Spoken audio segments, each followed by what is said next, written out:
जय श्री राम। कन्या राशि के जातकों, दिसंबर 2025 का महीना आपके लिए कैसा रहेगा, आइए इसे ग्रहों के गोचर के आधार पर जानते हैं। इस महीने बहुत से ग्रहों का परिवर्तन होगा, जिसको हम स्टेप बाय स्टेप देखते हैं। सबसे पहले 5 दिसंबर को बृहस्पति राशि बदलेंगे और बृहस्पति मिथुन राशि में आ जाएंगे, आपकी राशि से दशम भाव में आएंगे। तो ये इसको हम 10वें घर में शुभ ग्रह का आना प्रोफेशनल लाइफ के लिए ठीक है, कर्म कार्य क्षेत्र के लिए ठीक है। चौथे घर पर पड़ रही दृष्टि कहीं ना कहीं प्रॉपर्टी से रिलेटेड मैटर्स के अंदर आराम देगी या उनसे रिलेटेड फायदा देगी या उनसे संबंधित काम बनाएगी। दूसरे घर पर बृहस्पति का प्रभाव धन से संबंधित फिलों के लिए अच्छा है। दूसरा परिवर्तन होगा बुध का।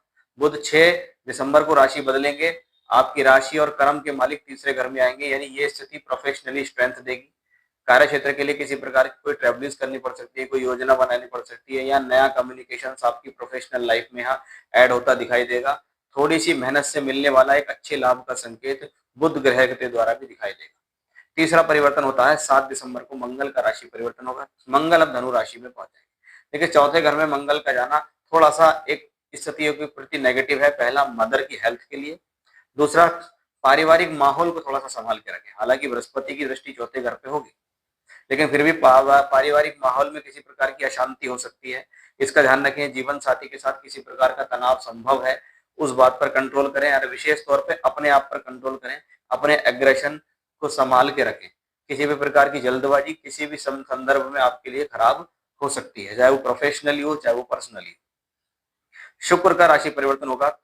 शुक्र बदलेंगे 20 दिसंबर को राशि, और राशि से निकलकर शुक्र तीसरे घर में है तो बेहतर ही है, क्योंकि भाग्य और धन के मालिक हैं। उसके बाद वो चौथे घर में आ जाएंगे। यह भी कॉम्बिनेशन देखिए तो बेहतर होगा, क्योंकि धन का मालिक और भाग्य का मालिक शुक्र कहाँ होगा, चौथे घर में। इसलिए ये स्थिति आपके लिए फाइनेंशियली ठीक है, भाग्य के लिए ठीक है, प्रोफेशनली ठीक है। एक अंतिम ग्रह एक और है, वो है सूर्य। सूर्य ग्रह का राशि बदलेगा 16 दिसंबर को, और सूर्य ग्रह चौथे घर में आएंगे। अब अगर आप देखें तो चौथे घर में धनु राशि पड़ रही है। उस धनु राशि के अंदर अगर हम देखें तो शुक्र भी है, मंगल भी है, सूर्य भी है, गुरु की दृष्टि भी है, तो शनि की दृष्टि भी उस पर पड़ रही है। यानी चौथे भाव से संबंधित घटना इस महीने दिखाई देगी। वो अगर चौथा भाव कोई भूमि जमीन जायदाद प्रॉपर्टी है तो उसमें ये भी कहता है कि उसकी सेल परचेज में सावधानी रखो। अगर चौथा भाव माता का है तो मदर की हेल्थ का ध्यान रखो। चौथा भाव घर के सुख का है तो पारिवारिक अशांति हो सकती है, उस सुख का ध्यान रखो। चौथा भाव अगर व्हीकल्स का भी है तो वाहन चलाने में भी सावधानी रखनी है। तो वहीं सारे ग्रह चौथे घर से बैठकर देख रहे हैं कर्म भाव को। इसलिए ये स्थिति प्रोफेशनली तो कहीं ना कहीं ठीक है, फाइनेंशियली ठीक है। आप जो काम कर रहे हैं उसमें फायदा देने के लिए इसको ठीक माना गया है। जय श्री राम।